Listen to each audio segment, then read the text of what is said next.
All right, guys, welcome back to the Side Dish Podcast. I'm your host, Aaron Shin, joined as always by my co-host, Celine Jung. Hi. And our producer, Jay Lee. Oh, is it? Sound producer overall, Jay Lee.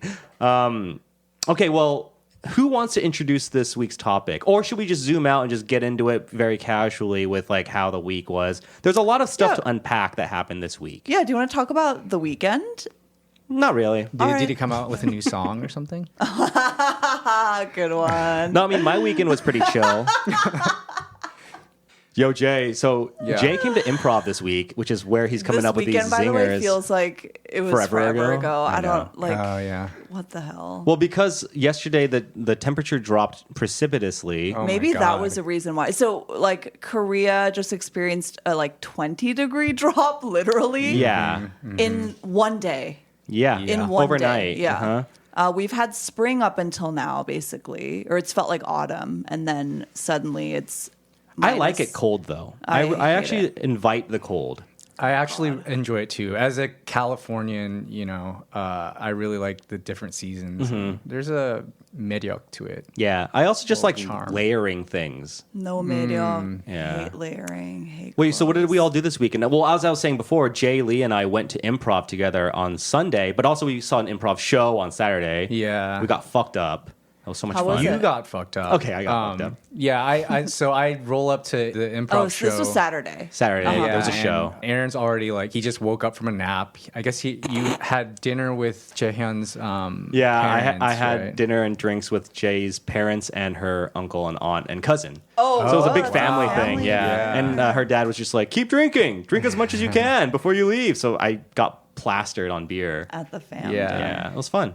So then on Sunday, Jay, Lee, and I went to improv together with Sue and Chloe. And it was a lot of fun. Jay, what were your Fun. thoughts? It was really fun. It was challenging. I'm really glad I did it. I will say, you and I agreed that we'd be going, and for the first hour, you didn't show up, and so we're doing all the intro exercises, and I'm like feeling comfortable. I'm like, this is great. I'm having a great Without time. Aaron there. Yeah, I was Uh-huh. like kind of confident. And then Aaron shows up with Chloe and Sue, and then I start to get really self-conscious Okay. and like. Is it because you were suddenly now performing in front of your friends? People that I know, yeah. Interesting. So Yeah. that makes you more self-conscious than in front of Yeah. strangers. Yeah, for sure. I can see Especially that. I because can see that. I think most of the people that were there were first timers, as was I. So we're all kind of just doing these It beginner was a lot of exercises. beginners, a lot of first timers. Whoa, So there were a nice. few exercises that were kind of a slog. You'd be like, hey, all right, let's try an exercise where you share some lines and Because entire everyone is 20-second so new, silent yeah. bouts of just like, Yeah. what Yeah. do I say? What do I say? And which is like, obviously I was just like that at one point. We all were. So you got to start somewhere. But then the part of me was like, man, this was not a great day to come. It was a great day for Jay to go because a lot of beginners, very Yeah. chill. And then I was just like, man, Chloe and Sue are never going to want to come back to this thing ever again. But hopefully Jay comes back. Yeah, I had a good time. It was definitely, I kind of rewinded the night and was like, oh, I should have done this differently. Oh, yeah, of course. But I mean, that's what improv is, right? For sure. And I think it's great that you're doing the class because you do have really good one-liners. You have comedic sensibilities. So I think the class hopefully just gives you the confidence to make that zinger, announce it. So, that'll just help the podcast. I want you to do improv for work reasons, Jay. Podcast. Well, because improv is there's the improvisational aspect to it, but it's performing. You have to performing. learn how to perform. It's performing. Yeah. It's also Yeah. carrying the scene or carrying the Yeah. joke, trying to find the joke. There's a lot of Yeah, there's a lot of fun in that, yeah. trying to build something, Yeah. build a bit. I feel like lately I've been annoying Jaehyun because I'm just doing bits more. The day after improv is always the worst for me because I'm just trying to come up with a joke for every fucking thing. Yeah. And last night she was telling me something pretty deep, and I made a joke about it, dude. I made a joke about it, and then she goes, "Babe, can you not can you just turn that off right now? I'm trying to tell you something." And then my response was to make another joke about it, and then I had to sit there in my own shame. Just being why do I do this? I kind of realized something about me of I can't, I'm unable to turn it off, which is not a good thing, And I mean, that's another concept in improv is that you don't always have to make something funny. You just Yeah. want to get the scene. It's because you Keep it could going. build. You could Yeah. build the scene. You can elevate it or introduce a possible. It's not about Yeah. getting the laughs with everything that comes out of your Yeah. mouth. Yeah. Yeah. But it was so much fun. For listeners out there curious in doing improv, the show or the venue is called Seoul City Improv. You can find them on Instagram. They do shows every month on Saturday at the Funtastic Theater in Samgakji. And they also do free classes every Sunday at 6:30 at the same theater. So check it out if you want. And anything else that happened this weekend? Oh, I set up my Christmas lights. Yeah. So Aaron's apartment is decked out in Christmas I've decorations. decked the halls with balls of holly. Yeah. Balls of holly? I think it's balls. It's It's bows. bows. Yeah. BOUGH. Yeah. Oh, and with bows of holly. Yeah. Or Aaron's bows, or got bows. balls. No, I'm gonna say I hung testicles everywhere in the apartment. I like the lights a lot. It's festive. The, it's fun. Yeah. Your wreath was falling off the tape Oh on my the bottom, God, so I like dude. pressed it down. Okay, be honest. Is the wreath like the move? Should I just take it down? It was No, I like a wreath. I like a wreath on the front door. great. Didn't answer my question. I like the idea of wreaths Yeah. on doors, but how about my wreath? Be honest. Be honest. It's not a real wreath. I mean, not that I would expect like real plants, but like it's what do you call it? It's tinsel, right? It's tinsel, yeah. Yeah, it's tinsel. It's the kind So of wreath like your boss might put on his front door in Oh the my office. gosh, that's so to like true. kind of be festive, but That's obviously so true. doesn't give a so shit. that's kind of the vibe.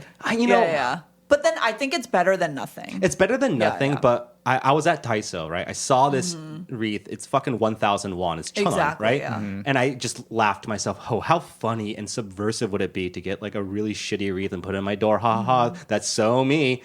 And then I put it up there with And the you're tape like, and everything. And I'm yeah. like, this is exactly the look I'm going for. And then every day afterwards, when I see my front door, I just go, what the fuck was I thinking? It's so bad. It's so ugly. Why? I don't know. The more I look at it, the more I'm like, no, I need to take this seriously. I need to get a better wreath. So I'm going to keep so- that wreath for now, but I learned a very valuable lesson, which is to never trust my comedic instincts. Because right. And once you actually execute it, it's like suddenly serious. Yeah. I was just like, Yeah. my neighbors are going to walk by. They have a kid. Like, he's going to see, like, exactly. the Kyopo neighbor who, like, doesn't have the Christmas cheer. It's a tinsel. Yeah. But, otherwise, we've got everything settled up in this apartment. We're ready to go for Very Christmas. nice. Lock and loaded. Oh, and then lastly, I went to And- this new ramen place in Gyeongniran. I forget the name. Great. Oh, this actually, is great we- content. Yeah. Yeah.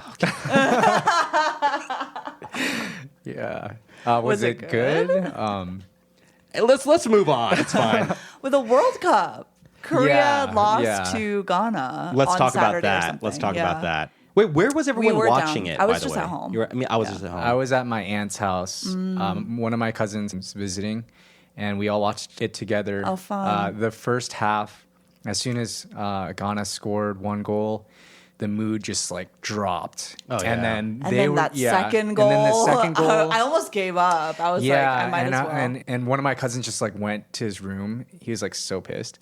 And the entire time they were talking shit on that Cho Kyu-sung guy. Mm-hmm. And then the second half hits and we score a goal within like the first like 20 minutes. He or scores something. 2 within 5 minutes or something. Yeah. You know, the right? way though that Korea was hounding their net, I had It a was feeling. bounced- Yeah, I had a well, feeling so we were this going to is make the a thing goal. about Korean soccer, and it's been like this for forever. It's like Korea is hounding the net.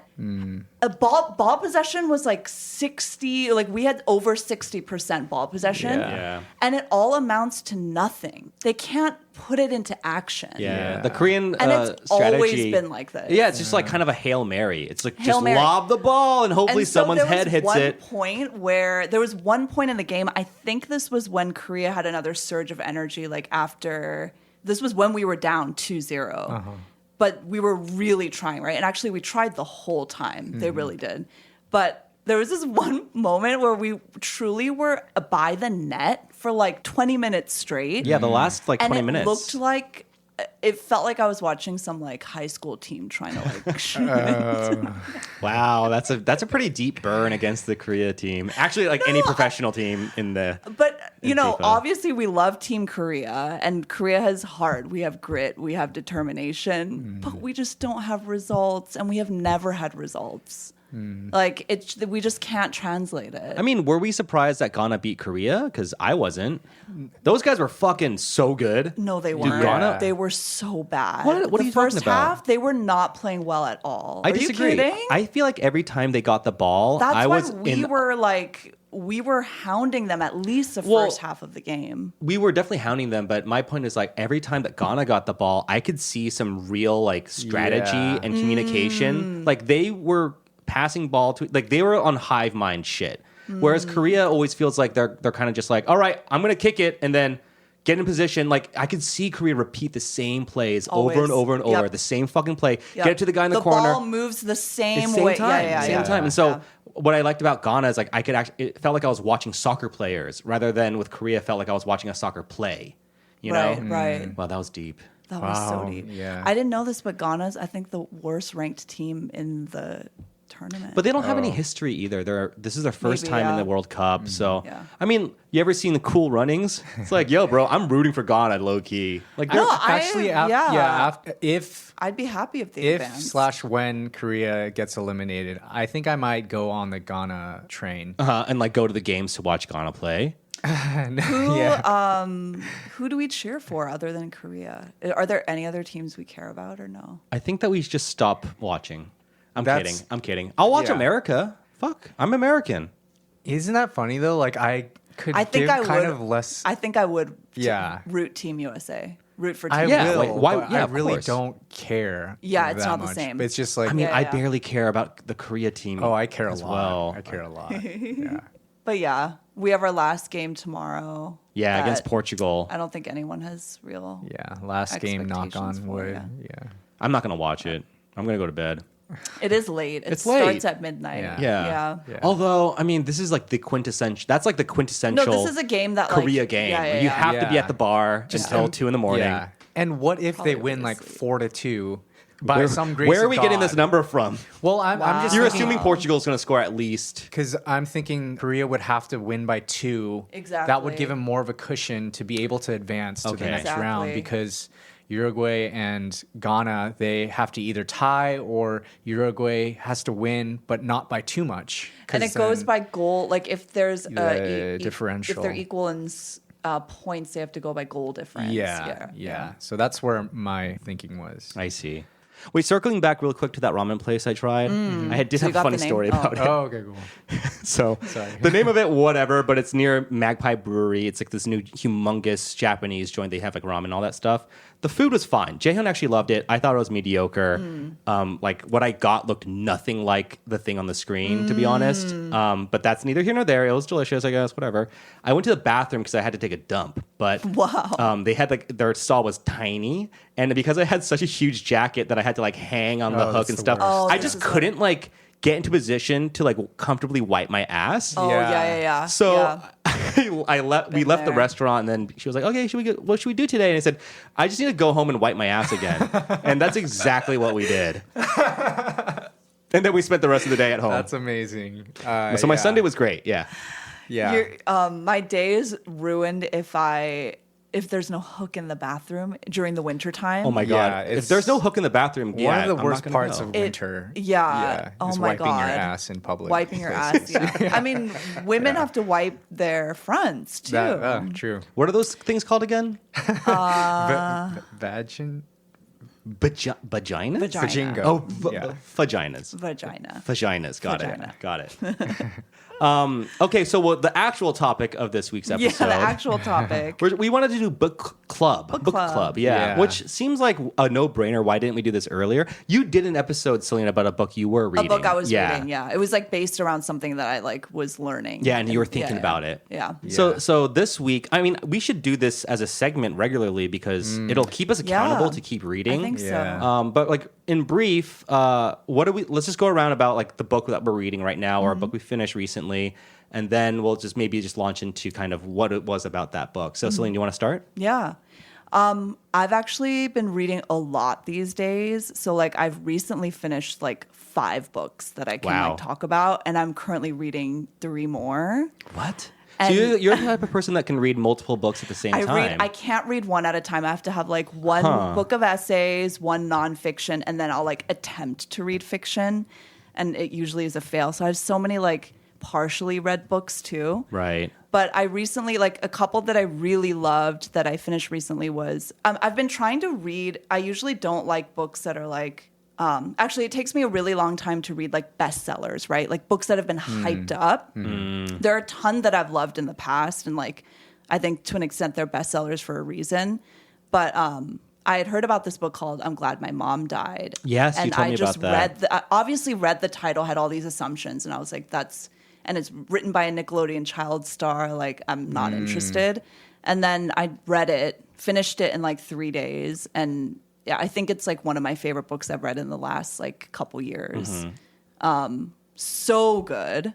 So good. Because it's a memoir. Because you watched her also growing up on Nickelodeon? No, I Not actually at never all. watched Okay. iCarly. Okay. If anyone listening to this, like Jeanette McCurdy, she was a child star in iCarly. Right. Did any of you watch that? No. No. Yeah, it's Was just she, like is she a the girl that was in Blonde girl. Oh, okay, never mind. I was gonna say School of Rock. Oh, not Miranda Cosgrove, Okay. her co-star. Oh my God, Miranda Cosgrove was the girl in School of Rock. I'm just putting that Yes. together. Yeah. Wow. Yes. Holy shit. Okay. Okay, so but you enjoyed so because my question was I asked that question because I feel like when it comes to memoirs, I'm mostly Love a interested memoir. in reading memoirs about people I like watched or I'm a fan right, of. or that you know. Right. Yeah, But yeah, I feel like with what's her name? Jeanette McCurdy, yeah. With Jeanette McCurdy's case, it's such a sort of like crazy title. It's such an eye-catching title. Yeah. And I think what she talks about in the book about having a complicated relationship with your mom, especially if you're a child star and especially if you grew up in the Hollywood system, are things that are universal, I think, to anyone who had parents who had A, expectations for them, B, foisted their dreams onto their children, abused their children in ways that they didn't realize were abusive. I mean, that's a very like good story to write. You know? It's such a good story. Like you don't have to because- be a celebrity No, to write that not story. at all. Yeah. And I think that's why people love.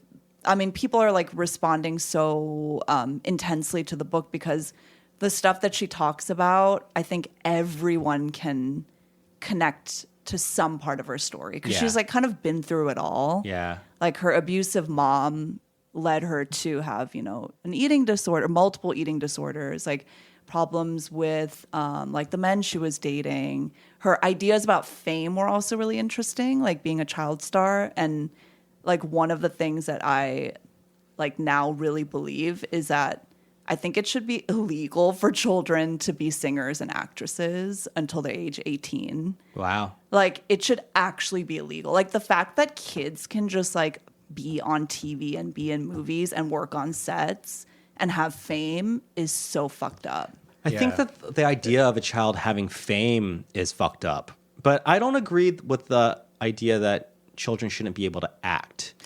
Right. Well, there's a difference. Yeah. There's a difference, but it's also now like any kid who's like, I want to be an actor. Any kid whose mom is like, I want you to be an actor.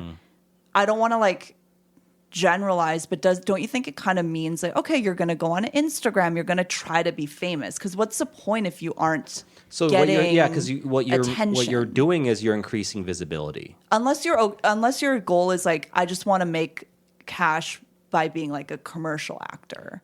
Yeah, You know? I feel like there are Or a parents who catalog kind of model, yeah. force, maybe not force, but steer their kids Mm-hmm. into doing like acting or singing or whatever Mm-hmm. for selfish reasons. They think their kid's talented and they can make money off Mm-hmm. their kid. But then there are children who like genuinely are interested in pursuing that kind of stuff and they want to do it True. from a young age. Real talk.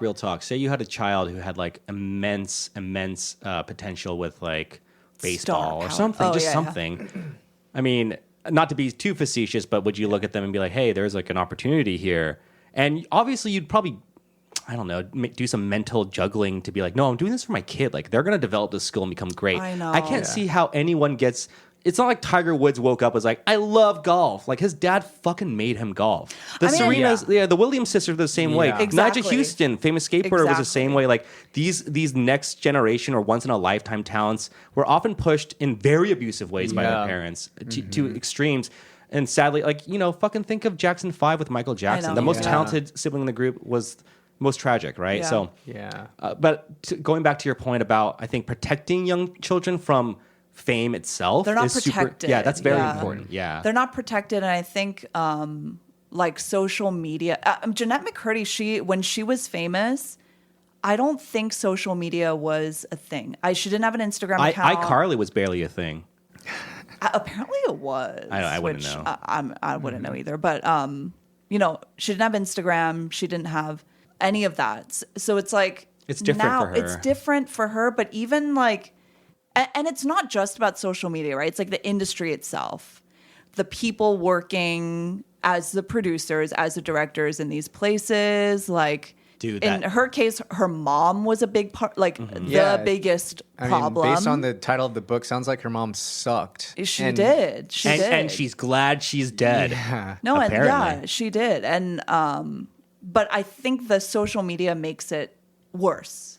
I really yeah, do. that's another And it's like layer. these kids who are, I just like can't imagine that like a 15-year-old is on Instagram and has access to what people think about their physical appearance, which at the end of the day, that's all that it is. You're just, you're not, it's just Yeah. about what you look so like. Another real question. If you had an ugly daughter, would you let her download Instagram? I swear to God.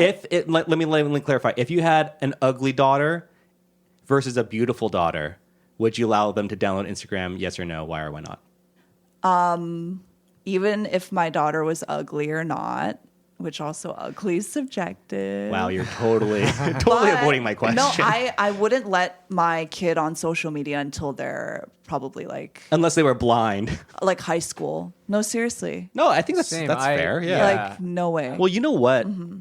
What's going to happen? You can enforce that until there comes a breaking point where your child actively detests you because you are causing them misery and they Yeah. can't hang out with friends in these social platforms. They feel ostracized. It's kind of like, well, I don't. You're damned if you do. You're damned if you don't. That's Yeah. how I look at it. I can't imagine my kid being like, "Oh, hey, Dad, you're right. I'm not going to download Instagram until like I'm 18 and ready to deal with the consequences No, of I exposure." know, yeah. There's no fucking way, you know. I mean, this is Yeah. why you think about like having children, period, right? It's like, do I want to? That sounds like a baby decision of It sorts. does. It's like, because, you have your kid and you think you will have all this control over their life, right? You envision that and you have a plan, but the reality is like, you're not the only one raising your kid. In fact, Yeah. you're only like a percentage of their Yeah. education and their, what they get exposed to is really out of your control. Well, then let's bring it back to the book stuff. Would you make your kid like read a lot of books, for example? Definitely. But then, books have fucking dangerous ideas too. No, of course, but I would like let my kid watch movies and TV Right, shows right. Okay. and like listen to music. I don't like, think if they're under 13, you'd let them watch like a rated R movie. probably not. Yeah. Ideally, right? Yeah. But it's like, and it depends what rated R movie. They gotta watch Die Hard at some Right. point. Family Christmas, just watching EPK, motherfucker. Yeah, it depends what rated R movie. I don't Yeah. know. What about you guys? Have you thought about that? Are we talking about like kids? Yeah, like do you think that content can like Not really. okay, so you don't think that it's a big deal to let your kid play violent video games or So I'm gonna qualify all Listen of to that WAP. because I'm like the corollary, right? That I'm drawing is like social media is bad on body image, like video games in the 90s was bad on like depictions of violence or something like that. Although those are not completely analogous, right? I see there's a logical flaw there, but that's a good starting point, right? So we all know that with violence in video games and movies, that was a huge dialogue in America, and it still is, but nothing has exactly changed. And I don't think that. Maybe research would indicate otherwise. I don't think we're more violent than we were in the 80s or 70s or 60s necessarily. Maybe we are desensitized to images of violence. I think that could be true. Now, take it to like Instagram and beauty and stuff. I'm sure a lot of girls did feel body dysmorphia and insecurity because of the exposure to stuff on Instagram in the same way that maybe when Playboy came out in the 60s, a lot of girls aspired to become pornographic stars for the first time in our culture. And that was like the degradation of American values and people were panicking. Like, I don't see the alarmism behind Instagram and I don't buy into it because just knowing that everything that has been provocative has always had a really negative or some negative effect on the generation. So Okay. we'll have to see, right? so what about the data that's like 1 in 3 girls under the age of 18 on Instagram has felt like horrible about their body because I think I'd go further and be like, what percentage of girls who's not on Instagram also feel that way at some point in their life? Because it couldn't. There's nothing indicating that that's Instagram. It could be a plethora of other things. Instagram being part of that system, but I don't think Instagram necessarily is to blame. I think it has a lot more to do with like exposure of ideas. Like whether they're on Instagram or on BuzzFeed News, they're getting a lot of the same stuff, right? Is the way I look at it. But what about you, Jay? What do you think? Well, I think in general, if we're talking about like limiting access to our children or like trying to shelter them in a way, I think that kids are going to get access to rated R movies or Instagram or whatever one way or another. So like I like to think I'm not going to try to limit that in any way. I like to think that I will raise them to be confident kids who love themselves enough to kind of make good decisions. And even if they have Instagram, they won't be posting like weird stuff or like get too affected by what they see. That's the hope, I guess. Yeah. Because ultimately, we don't know what the hell goes on in any kid's head. It's not like they're going to tell us. Do you know what I mean? Yeah. Like that, and that's the black box of like So you have to puberty. go through their DM. True. No, just like The black box of puberty. yeah, it's the black box of puberty. Because when I look back Their on like diaries. formative things that really kind of took my life in a certain direction, they were things that my parents had zero control over. Zero control. Yeah. And they raised me very well. I turned out fine, but in that moment, my sort of moral upbringing and stuff had no bearing on these decisions. It was purely social. It was just kind of a mood thing. There's a lot of equation. There's a lot in the Right. equation. Yeah. So like, dude, my fear is like equipping my kid with all the right tools, and one day though they just flip switches and they turn into a completely different person probably by the age 15, 16. And as long as I have patience as a parent to put up with that for like 3 years, they'll snap back into it. Like it really is a phase, but I think that's also that crucial moment where maybe like an unfortunate reaction to something your teenager does leads them further down some other path or whatever. Like, would you believe it? But I was an at-risk kid in my parents' eyes when I was 14. And they're like praying for me and shit and like trying to like bring me back to church and stuff, which had a twofold effect for sure. Like I kind of like wanted to rebel against that even more, to be honest, So I don't, that's a tough question, but none of us is going to have a teenager for a while. So. Oh God. Yeah, even if we had one now, I know. it would take We'd have to 13 wait. years. Yeah. Anything else you're reading then besides what's one more book that you enjoyed? I finished My Body by Emily Ratajkowski. Okay. And then Who's Emily Ratajkowski? Emrata, she's that Is she dating Pete Davidson? Yeah. Okay, I'll just say, like, I feel like everything that's ever been said about this book has been said, but the one thing that I liked about it was it really was because, everyone knows Emily Ratajkowski. She's like one of the most famous women on earth right now, one of the hottest people on earth. And it's like getting an insight into like her world in the sense of like, this is what she thinks about money. This is like the kind of people that approach her. This is what she's like at a party. Oh, These are the anxieties she has when she goes to a party. It's like this insight into that world that so was it's like fascinating. it's like she wrote down a podcast. That's essentially what that is. But then, the underlying like theme is her relationship to her body vacillating between hating it and feeling like she's a fraud and all that shit, and then like, what the fuck, like I have this body, I might as well like make money off of it. Yeah. God gave her a gift and she needs to for the Lord. For the Lord, yeah. Right. It'd be funny if she wrote a book called My Body and the entire book was just nudes. There was a guy who Probably published so. a book of nudes without her permission. Wait. A Polaroid. Oh, and that book is called Her Body? No, and then one of the essays is about buying my body back, where this guy basically like published a bunch of his his career was dying. He was this photographer, and he was like, Emily Ratajkowski was obviously like becoming hot, and he published a book of never before seen Well, she's the one Polaroids. who was in the Blurred Lines Blurred music Lines. video. Yeah, with, that's how she got famous. oh, so I have seen her. I have seen her titties. You've seen everything. Oh, yeah, for sure. Yeah, you've seen everything. Oh, so I've read the book. Yeah. My body. Got it. No, it was. She's also a great writer, and it was interesting okay, cool. because in the book she was talking about how like writing was one of her things that she always liked, but she never like really pursued. And like as people were, as her career was getting bigger, she like always had in the back of my mind like I like writing. I feel like I'm good at writing, but I don't know how to like put that into the world. Diverge Yeah, I from, don't know like, how my to beauty. diverge. Yeah.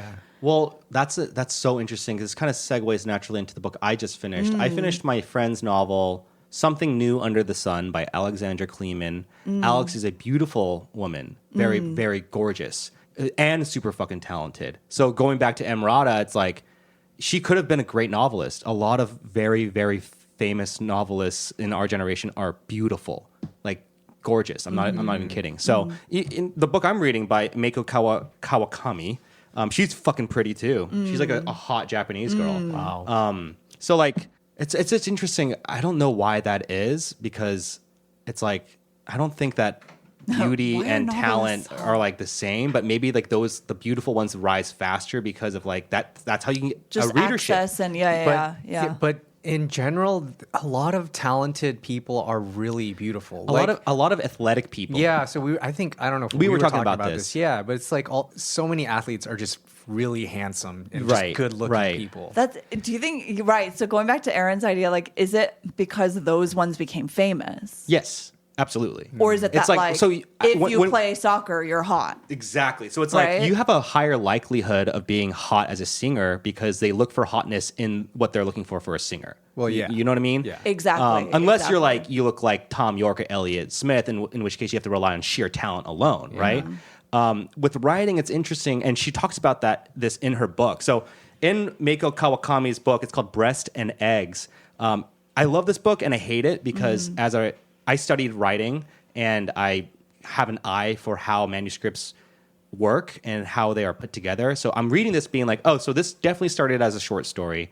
And then she like decided to continue it and turn it into a novel. Elif Batuman did that with her first novel, The Idiot. She wrote a really great short Love story that for The New book. Yorker. Yeah, and it turned it into a novel. It's such an amazing book. Her sequel apparently just came out, which I need to check out. Oh my! I couldn't finish it. Oh, really? I heard it's Oh. about her like upperclassmen years at Harvard or something. Yeah, it's a sequel. It's a but sequel. I could Oh, not okay. finish it, and I was so disappointed. Okay. Well, Yeah. I love The Idiot. I loved it. And also yeah. Elif Batuman, Loved it. very beautiful. Yeah, very yeah. beautiful as well, and went Yeah. to Harvard. Anyway, so in this book, Kawakami's narrator becomes a writer, which is why I'm like, oh, she totally finished a short story about a depressed girl who can't get a job as a failed writer, and then like flash forward 10 years later, there's like a whole second novel in the novel of like her being a successful writer, which I just think is like she totally just picked up a manuscript that she had like dusted off and then added more to it. Yeah. But there's a part where she's talking about like going to readings and how depressing these readings are because like the kind of people that come to readings aren't necessarily like the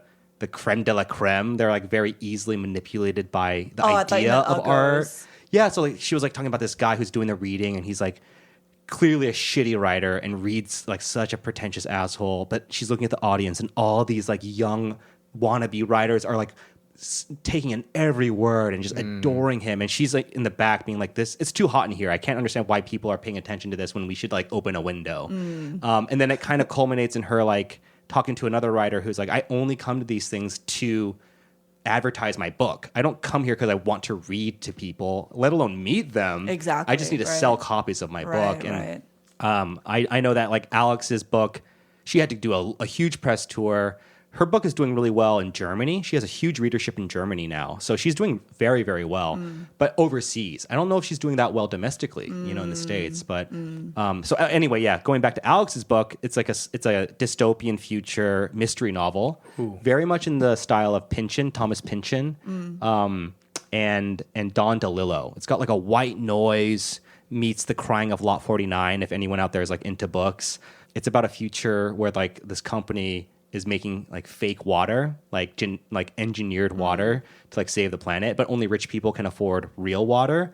and what the fake water does to people, essentially. So it's a cool premise. I recommend it for anyone who likes sort of sci-fi. Or in this place, it's called cli-fi, climate fiction, is whoa. fiction that is centered on like sort of Climate hypothetical issues. outcomes of climate Yeah. issues. Yeah. Yeah. And then I also recommend Kawakami's novel Breasts and Eggs. It's about the female body. It's fascinating.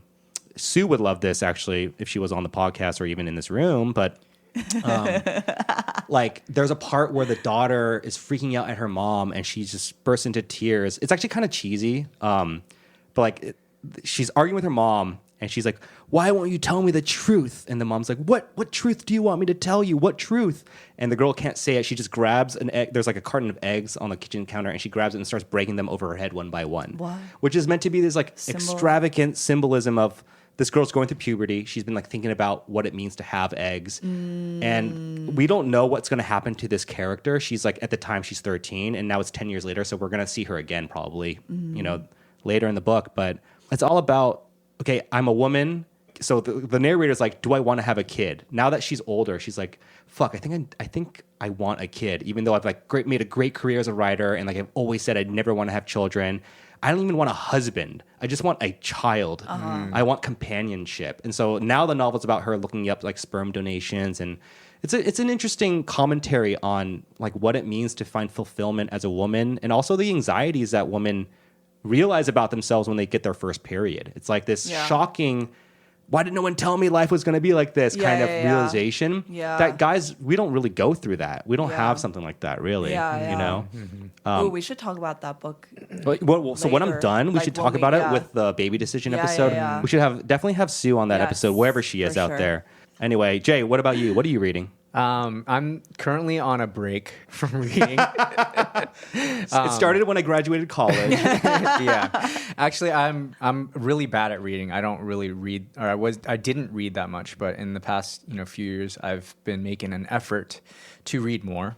So in the past, 2 years, I've read more than I have in like the past 10 years. That being said, the last book that I finished was Fresh Off the Boat by Oh Eddie yeah, you Hong. told me that you loved that book. I yeah. did. I really enjoyed it. It was really easy to read. And very funny. It's really funny. Yeah. He uses a lot of slang and just like references to things that I can totally understand, like basketball, pop culture and stuff. But he also like from a young, it's basically just his life story. It's a memoir. And from a young age, he had this pride of being Asian American, and he grew up with that pride and not that much. Like he had to deal with shame, obviously, here and there, but it's so different from how I grew up, And so it's really interesting hearing that perspective. Yeah. And he grew up in the States, in Florida, right? right? He grew up in the DC area Okay. and then moved to Orlando. Okay, that's what. Yeah, and he was like a fuck up. He would have gone to jail had he been 18, but he had a pretty like he did some fucked up shit as a kid. He is a little full of himself. I will say that, but I think he's a really smart and talented person. So he has every right to be. I feel like. Yeah. But it was really fun to read. I enjoyed it. Yeah, it's a fun lot. book. Yeah, Celine read it. Yeah, as yeah. well. He has a very distinct voice, and it's like so easy to read. It's like it's No, like you're watching him talk. Dude, or someone hearing in the him States also gave me a copy. It was like it was my friend Alex. He was like, dude, you have to read this book. Like, I'm gonna make you borrow my copy. And I did read it, but I just don't remember anything about it. I mean, for me, it's been so long. That I remember don't liking it. Yeah, I remember yeah. liking it, and I remember Yeah. reading it really fast. Those Yeah, are the only two same, things I same, remember. same. Yeah. Are you? So wait, you said you didn't read a lot, like after college and stuff, but like, is that because you just hated reading? You're one of those kids that hated reading in high school and stuff. It's not that I hated reading. I'm just admittedly bad at reading. Like, Okay. I don't think I'm very good at reading comprehension.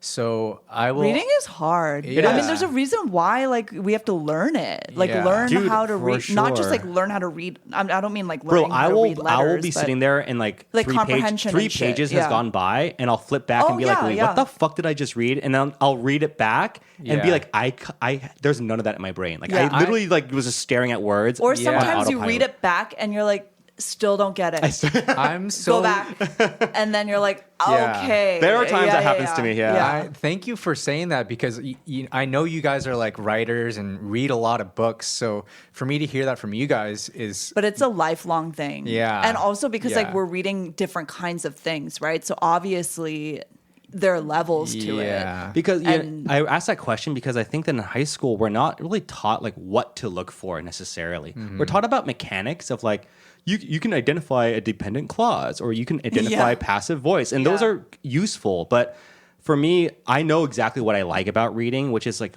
I like a really interesting metaphor. I like really interesting dialogue or interesting insights. And one thing about the Japanese writers that I really respect is like their ability to write very vague but kind of relatable I know what you mean. things. So Yeah, I yeah, have yeah. I have That's one I very underlined in this Japanese. book, which was like it reminded me of a Murakami quote or something. But so in this scene, she's staring at a bucket that she bought and she never used it. She went to Daiso, got a cheap plastic bucket. And so she's saying, but as I watched the bucket, it stopped being a bucket, transforming into something else entirely.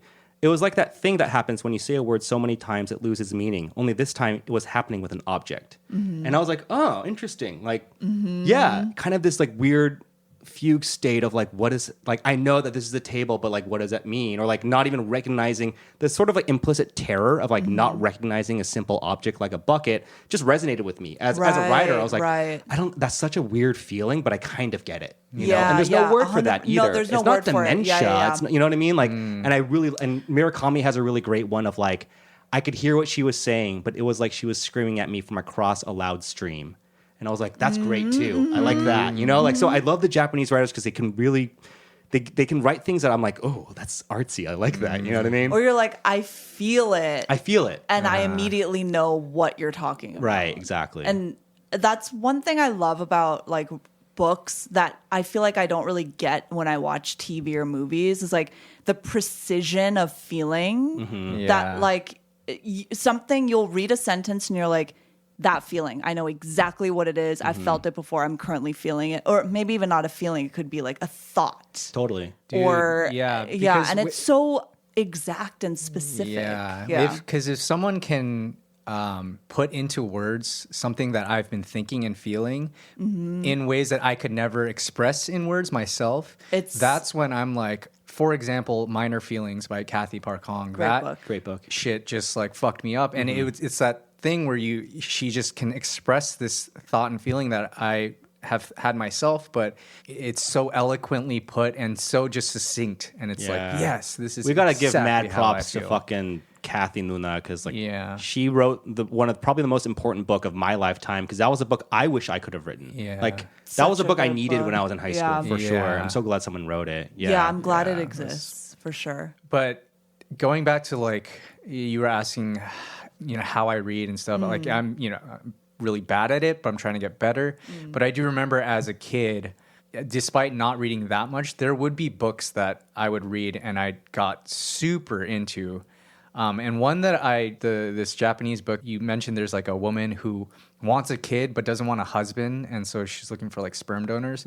Have you guys read The World According to Garp? Yeah. Is that I think the mother in the story Yeah, I think that's has right. that same exact thought, and she ends up like raping some like Garp. ex-military dad, person yeah. Oh, in who's order just to like get incapacitated. Right. get And pregnant. then and that book I read as a high schooler, and I think it was the first book that I read where there was like a lot of sex. Yeah.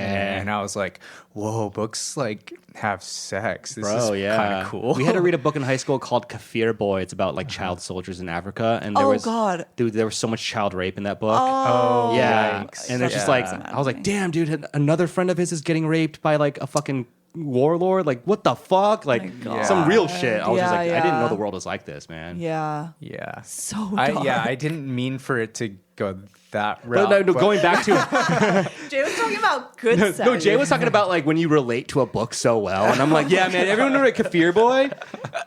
No, dude, that's why everyone liked Salinger so much. Like he was the first to be like, man, fuck these phonies. And in the '60s, that was fucking revolutionary. Yeah. People were like, yeah. whoa, yeah, fuck the phonies. I fucking hate phony people. And like now Yeah. people read it and they're like, everyone's fake. That's the whole point, you dumbass. Yeah, you know? yeah. Yeah. I don't understand the hate that because now a lot of writers will say like Salinger sucks or like Catcher in the Rye sucks. And I disagree. Like, I think Deborah Eisenberg has a really good quote about it. She's like, whether you hate Salinger or not, you have to love Holden because Holden as a character is so iconic in Catcher. Exactly, right. He's like vulnerable. Everyone's felt mistreated, misunderstood, anxious. And so it's such a perfect book for a 14-year-old to read. Exactly. And I guess it's embarrassing, but like I would have to say for my high school books that I read, that was probably my favorite. I think it was a lot of people's favorites. Yeah. That and Hamlet, to be honest. Oh my gosh, well. Because Hamlet's also about a misunderstood guy Yeah. who goes crazy and kills his family and his girlfriend. But People still love Catcher in the Rye. Yeah. Like kids now in high school. oh, do they? Yeah, they do. Do you still teach it with like any of your I students? don't, Okay. but I know it is still taught, which I'm actually surprised Yeah. at. But kids like still like it. Yo, like if we had to cut one of the classic books from the high school curriculum, which one are we cutting and why? John Keats. Wait, is that the poet? Yeah, Ode to a Grecian Oh my God. Urn. Sure. Okay, so we cut out the I- romantics entirely. I don't really fuck with romantic poetry. Ekphrastic poetry. Oh, bro, you're just unlocking What? a chamber of knowledge I have about John Keats. Oh, dude. really? Yeah, Oh my god. I mean, yeah. I love the romantic like movement. I can appreciate. You like the it. sublime? I love this. I love the sublime. The concept of the sublime Yeah. is something I so. But you're relate more to. of a Coleridge and Wordsworth girl. You like to keep it classic. Yeah. But I wouldn't like choose to read a romantic poem. Like Yeah. that's not my vibe. 100%. Yeah. I think I'm going to cut The Great Gatsby.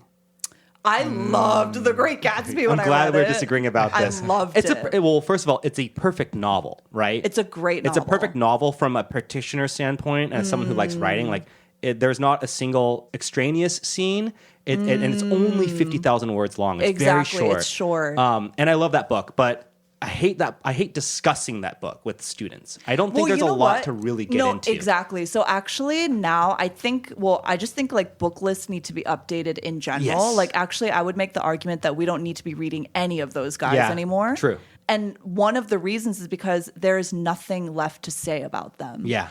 And also when kids are reading these books, like they're going to Spark Notes. They're going yeah. to Guilty. Yeah, I mean, Yeah. it's everyone, right? But it's like even teachers. Come on. 100%. It's like you Google Great Gatsby analysis about anything in the Yeah. book, and you'll have a million resources great at your point. fingertips. Yeah.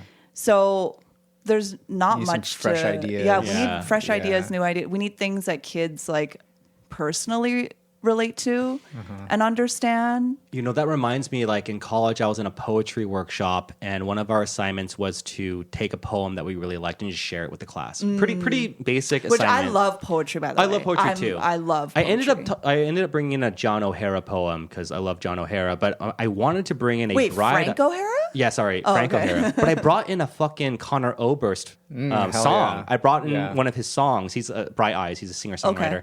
Because I was like, and I told my teacher, I was like, if you think Bob Dylan is a poet, you have to think that this guy's gonna be. He's a poet. And we got into like not a debate, but she was like, I want you to redo the assignment because he's not known to be a poet yet. Maybe when he's older, he will be regarded as one. Yeah. Interesting. So I always thought like there is some sort of like, yeah, there's a little bit of gatekeeping. Like I agree with the Keats thing. It's like, dude, I don't want to read fucking like, I love Dickinson, don't get me wrong, but she wrote maybe 7 good poems. You know what I mean? Like that's it. I feel that way about Langston Hughes as well. Like there's some poets who are like, these are the greatest poets who ever lived. And I can name 3 poems that are worth anything and everything else sucks, you know? And I feel that way sometimes about like the books that we read in high school of like, do we need to read A Separate Piece, which is like a book about 2 boys at boarding school and Yeah. how they have like homoerotic feelings for each other, but like get involved in Never like read that. adolescence. I mean, it's a fine adolescent tale. Yeah. But bro, read The Fault in Our Stars. Read some. I mean, it's the same kind of. It serves the same purpose to get students talking about these Yeah. ideas, right? yeah. But then again, I don't teach anymore, so whew, not my problem. Celine, did you have any like seminal books as a kid that you really messed with? Ooh, as a kid, that you messed around with. I always because I liked reading so much, I feel like I went through so many phases where I got really into like certain genres or certain things. Ew. And like Twilight. No, like I read Lolita in 8th grade.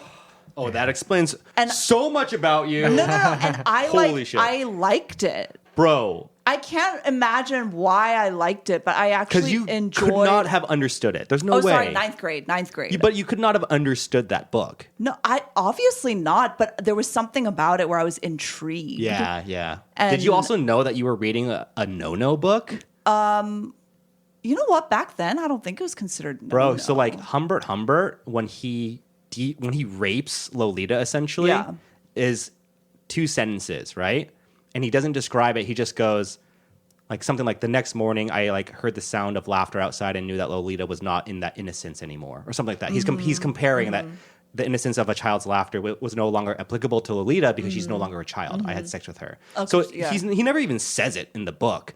But that book was banned. I mean, it caused a huge controversy when yeah. it was published. Yeah. I also love that book, but I would never. I mean, talk about like keeping your children safe from crazy ideas. Like, I don't think I'd want my kid reading about an artsy tale of a child molester rapist who No, like 100%. kills the mom to like get the. That's so Right, crazy. but I also think that like it's not the worst. It's not. Like there are movies I watched about those same kinds of dynamics at Yeah, a much that earlier are much more age disturbing. that are way more disturbing, True. and actually like I understand what's going on. Dude, Korean movies, for example, like Exactly. their shit when it comes man. to like child kidnapper molesters, like they take it to a new level, man. And also, it's like, we're reading the news, and it's like, man, like you read the news and you're reading 8,000 Lolitas, but Yeah. except it's real. Yeah, no, that's actually so true. But I was just really curious because I think I knew it was like a famous book. also, you must have had to look up every other word because oh, I didn't understand any of the vocab. because he uses like I learned so much I don't cool thi- vocabulary yeah. from that book. I mean, Nabokov.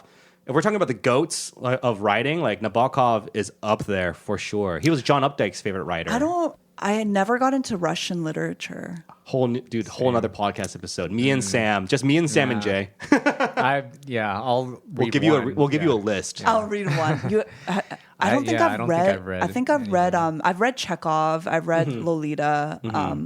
But nothing. Yeah, more. so technically we wouldn't count Nabokov as a Russian writer because he actually wrote in English, which is even more incredible. Oh, he did? Dude, he learned English when he was like 20 something, and then wrote some of the best novels Okay, in that's English. It's fucked so up. impressive. Yeah, it's really Yeah. fucked That's up. fucked up. That is fucked up. Oh, one classic that I loved and still love is The Metamorphosis. Oh, right. Okay. Was that written in Russian or German? Kafka. Wrote in German. Czech. But he wrote in German, I think. I think so. Yeah, I think he Yeah, wrote in yeah. German, okay. I love that book. Yeah, that's a great one. So short, so Very weird, short, so yeah. easy to understand. Yeah. Sounds Yeah. like Short is good. right up my alley. Yeah, short is Yeah. good. No, I like short books. I love short books. Yeah. I love short books. I'm trying to. Oh, you know what? One book I read recently that was short that I hated. It's called Winter in Sokcho, and I don't want to talk shit because the writer won some awards. He's French Korean, and it's about like a French Korean girl who's like staying with her Korean mom in Sokcho for the winter. Sokcho sounds Yeah, terrible. and it's very cutely. It was a cute book. It looks cute. And the woman is gorgeous. She's very, very pretty. And it won a bunch of awards. But I don't know. I Really? read it and I ended up giving away to someone because they're like, you "Oh, what's this book?" And I was like, "Take it. I don't even want to see that book anymore." Really? Yeah. I'm gonna Google it. It was. So I don't know if you like this kind of fiction, but I expect you might not hate it. It's like the kind of fiction that is very observant. I love it, yeah. And kind of quotidian. Just like, and then I went home Yep. and watched some TV and fell asleep. I And the love next it. chapter, I woke up the next day and went. I like that stuff too, and because it's kind of like meditative and I don't need a plot. exactly. I'm just looking for those morsels of like description that get me high. You know? Yes, yeah. But I don't think she brought any of that to the table, and that's just how I feel about it. yeah, then so. it's like, why was it written? Yeah. Yeah. Why was it exactly? Why was this written? Why did this win awards? Were you know? the characters compelling? She meets a French man while she's in Sokcho, and then they bond over her like poor French or something like that, Okay. and her poor Korean. And then he basically ghosts. She tries to make him dinner one night, and he ghosts her. And then they encounter each other on the streets the night that he's flying out, and then it ends with them like saying hi or some shit. It's Okay. like such a stupid book. Okay. Oh no, so Aaron just quote unquote stupid book. Sorry, Okay. sorry. No. I wish I could write a book like that. Are you kidding me? I wish. I'm gonna Google it. No, you should. I mean, you For might sure. like it. My friend Cal just read it. He thought it was terrific. So Oh, yeah, interesting. and I definitely respect his opinion. So Interesting. Okay, and finally, for our last segment, we actually got a listener reached out to us and just wanted to get a shout out on the podcast. So this is for you, Julius. He kind of wanted to hear a little bit about, first of all, visa, like how we got our visas, because I think he's a Korean American whose father didn't report his birth to the Korean office. So he's unable to work in Korea officially. Yeah, Which is well- the same thing that like Phil and Saul and a few of our friends have gone through. So it depends on whether your parents had renounced their Korean citizenship before you were born. So if Julius's father had Korean. renounced his citizenship, then he's fine. But it sounds like that's probably not the case. Yeah. Because we're all on F4 visa, right? Well, Sells, you're a Korean citizen as well. You're a dual Yeah. citizen. But Jay and I are both on the F4 visa. Yeah. And then Which is what everyone is on, right? which is what Anyone who's Okyopos- Korean, Yeah. has Korean heritage will be on this visa. Yeah.